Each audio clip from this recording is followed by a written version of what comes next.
ہم لوگ اس وقت سرہند شریف سے نکلے ہیں لکھنؤ کے لیے، اور ابھی آپ کا تازہ تازہ امام ربانی کی بارگاہ کا سفر ہوا ہے، ایک روحانی سفر کہہ لیجیے اس کو، اور اس کو مبارک سفر بھی کہہ لیجیے۔ آپ نے امام ربانی کی بارگاہ میں حاضر کر کیا محسوس کیا؟ آپ نے ان کے مراتب کے تعلق سے، ان کی روحانیت کے تعلق سے، مریدین امام ربانی سلسلہ مجددیہ سے جڑے ہوئے جو لوگ ہیں ان کو آپ کیا میسج دینا چاہ رہے ہیں؟ بسم اللہ الرحمن الرحیم۔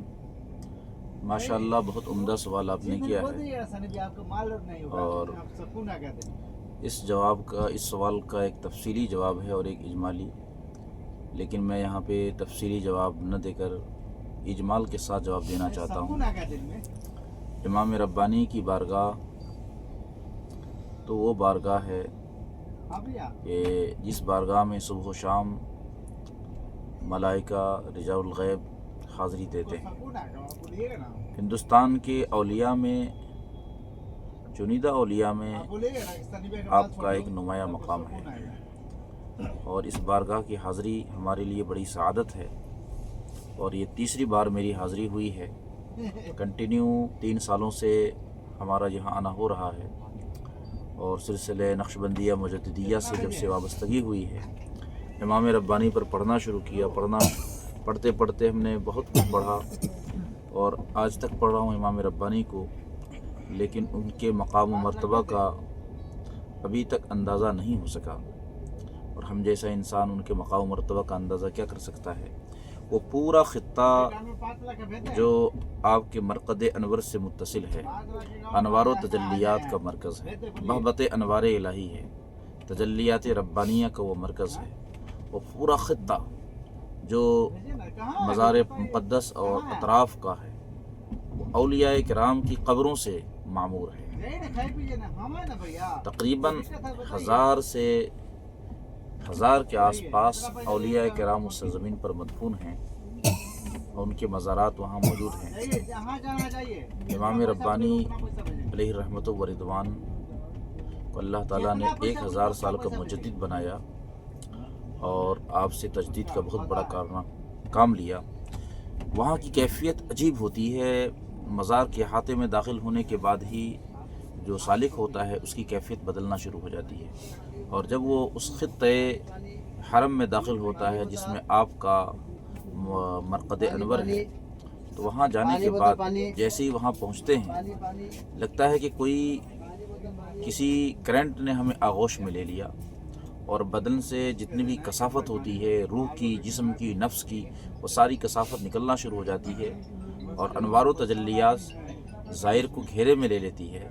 امام ربانی اتنا فیض عطا فرماتے ہیں جیسے کوئی مرشد بیٹھ کر ان کو دے رہا ہو، ان کی نفس کی تربیت کر رہا ہو، روح کی تربیت کر رہا ہو، وہ کیفیت ہوتی ہے۔ لطائف میں ایک ہلچل سی پیدا ہو جاتی ہے، اور لطائف میں ذکر کی جو گرمی ہوتی ہے اور حلاوت ہوتی ہے وہ محسوس ہونا شروع ہو جاتی ہے۔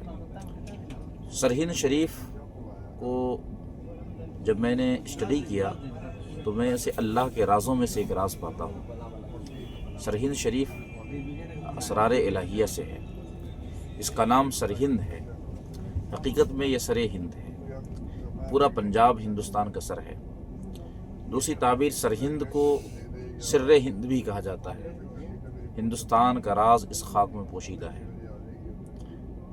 ہے، اس خاک میں وہ دانہ راز، جس کی وجہ سے اس کو سر ہند بھی کہا جاتا ہے۔ اور ایک وجہ تسمیہ کہ سہرند ہے، سہرند سے سرہند بنا ہے۔ سہرند شیروں کے کچھار کو کہتے ہیں، کیونکہ یہاں شیران حق آرام فرما ہے، شیران معرفت آرام فرما ہے، جو رجال حق ہے، اس وجہ سے یہ سہرند ہے، اصحاب معرفت کا مرکز ہے۔ تو 3 وجہ تسمیہ اس کی بنی ہے: سہرند، سر ہند اور سرہند۔ سرہند شریف کو آباد کرنے والے آپ کے جد اعلیٰ حضرت مولانا رفیع الدین سہروردی ہیں، ان کا مزار اسی آس پاس میں موجود ہے۔ میں اس شہر کو خانہ کعبہ کے ساتھ ایک مناسبت کے ساتھ پاتا ہوں۔ اور حرم یعنی مکہ معظمہ کے ساتھ اللہ تبارک و تعالیٰ نے حضور صلی اللہ علیہ وسلم کو پیدا کرنے سے پہلے شہر مکہ کو آباد کیا، اور وہاں بھی شہر مکہ کو آباد کرنے والی دو عظیم شخصیات ہیں، ایک حضرت ابراہیم، دوسری حضرت اسماعیل علیہ السلام کی شخصیت ہے۔ ان دونوں نے اس شہر کو آباد کیا۔ وہاں بھی اطراف خانہ کعبہ میں انبیاء کرام کے مزارات ہیں۔ جب سرہند کو ہم دیکھتے ہیں تو اس شہر کی تعمیر رکھنے والے آپ کے جد اعلیٰ حضرت مولانا رفیع الدین سہروردی ہیں، اور دوسرے کہا جاتا ہے بولی شاہ قلندر پانی پتی ہے۔ ان دونوں بزرگوں نے مل کے اس شہر کی نیو رکھی اور اس کی تعمیر فرمائی، اور پورے خطہ ہند میں کوئی مقام ایسا نہیں جو انبیاء کرام کا مرکز ہو سوائے سرہند کے خطہ کے، کہ اسی سے 20-22 کلومیٹر کے فاصلے پر براز کی سرزمین پر تقریباً 40 انبیاء کرام آرام فرما ہے۔ تو یہ شان اور یہ مرکزیت کسی اور سرزمین کو حاصل نہیں ہے جو سرہند کو حاصل ہے۔ سرہند کی سرزمین بڑی زرخیز ہے، بڑے بڑے دماغ یہاں سے پیدا ہوئے اور تصوف کے شہسوار پیدا ہوئے۔ امام ربانی نے گویا کہ ہندوستان میں شریعت اسلامیہ کا احیاء فرمایا، اور اگر مختصر لفظوں میں کہا جائے تو اللہ تبارک و تعالیٰ نے حضور سلطان الہند خواجہ غریب نواز خواجہ معین الدین چشتی رضی اللہ تعالیٰ عنہ کے ذریعے سے ہندوستان میں اور ان کے سلسلے کے خلفاء کے ذریعے سے اشاعت اسلام کا کام لیا، لیکن جب ہندوستان میں اسلام کی حفاظت کی باری آئی، حفاظت کا وقت آیا، تو یہ کام سلسلہ نقشبندیہ مجددیہ اور ان کے خلفاء کے ذریعے سے لیا گیا۔ ایک طرف اس اشاعت اسلام ہے، دوسری طرف حفاظت اسلام ہے۔ نقشبندی مجددیوں نے اسلام کی حفاظت کا بہت بڑا کام کیا، اکبر کے دین الہی کے فتنہ کو ختم کیا، نور الدین جہانگیر جیسے بادشاہ کو، صاحب جبروت بادشاہ کو اسلام کی طرف مائل کیا، اور اس کے بعد اورنگزیب عالمگیر جیسے بادشاہ کی تربیت کی۔